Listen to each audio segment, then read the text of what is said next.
সৈয়দপুরে আন্তর্জাতিক নারী দিবস পালন। আজকের পদক্ষেপ আগামীর ন্যায় বিচার সুরক্ষিত হোক, নারী ও কন্যার অধিকার, এই স্লোগানকে সামনে রেখে আজ ৮ই মার্চ ২০২৬ আন্তর্জাতিক নারী দিবস উপলক্ষে উপজেলা প্রশাসন ও উপজেলা মহিলা বিষয়ক কর্মকর্তা কার্যালয় সৈয়দপুর এর আলোচনা সভা ও পুরস্কার বিতরণী অনুষ্ঠান অনুষ্ঠিত হয়েছে।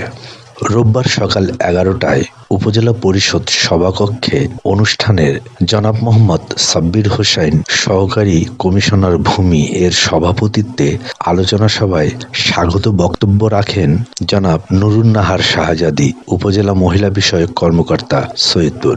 আরও বক্তব্য রাখেন জনাব মোহাম্মদ সাইফুল ইসলাম প্রামাণিক, উপজেলা মাধ্যমিক শিক্ষা অফিসার সৈয়দপুর, জনাব শিউলি বেগম, জ্যেষ্ঠ প্রভাষক সৈয়দপুর মহিলা কলেজ ও নারী নেত্রী, মোহাম্মদ শফিকুল ইসলাম, অধ্যক্ষ আল ফারুক একাডেমি সৈয়দপুর।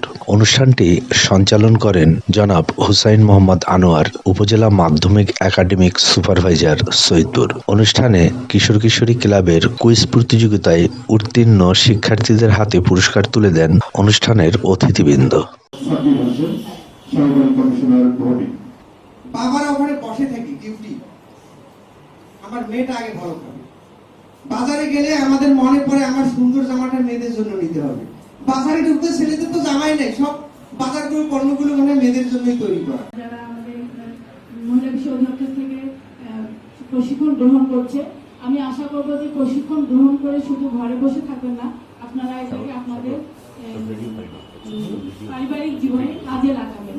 তাহলে আমরা সরকারিভাবে যে বিরোধী যে চুক্তি নারীর প্রতি, এই চুক্তিটা হচ্ছে একটা উল্লেখযোগ্য বিষয় এবং এই চুক্তির আদলে একটা মিটিং হয়েছিল 1995 সালে বেইজিং সম্মেলন, যেটা নারী সম্মেলন 95 সালে 15 সেপ্টেম্বর শেষ হয়েছিল। সেটি একটি উল্লেখযোগ্য বিষয়। সেখানে নারীর অধিকার নিয়ে অনেক কথা হয়েছে এবং নারীদের যে অন্যান্য বিষয়গুলো আছে সেগুলো বিষয় নিয়ে ফলপ্রসূ একটি আলোচনা হয়েছে এবং চুক্তি হয়েছে।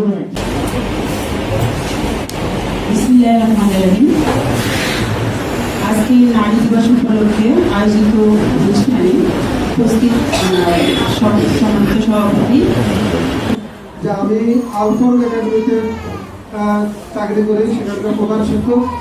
আমি মনে করি যে আমার স্কুলটি 14 জন ছাত্র নিয়ে যখন আমি শুরু করি, প্রথম থেকে আসি স্কুলে, আপনারা সৈয়দপুরের লোক সবাই জানেন যে এই স্কুলটার পিছনে যে অবদান, যেটা আমি মনে করি সহযোগিতা, যেটা মনে করি স্কুলে ভালো ফলাফলের দিকটা যেটা মনে করি, সেখানে আমি দেখছি যে নারীদের অবদান সবচেয়ে বেশি। কারণ মায়েরা যখন স্কুলে আসে তাদের সঙ্গে আমি প্রতিনিয়ত আমি কথা বলি, এগুলো বজায় থাকবে।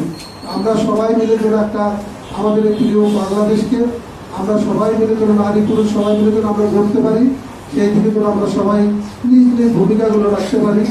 জ্ঞান পরিবারের মাধ্যমে, সবগুলো জ্ঞান চর্চার মাধ্যমে আমরা যেমন এগিয়ে যাচ্ছি, এই জন্য আমরা সবাই মিলে আমাদের এই দেশটাকে আরো সুন্দর করে গড়ব।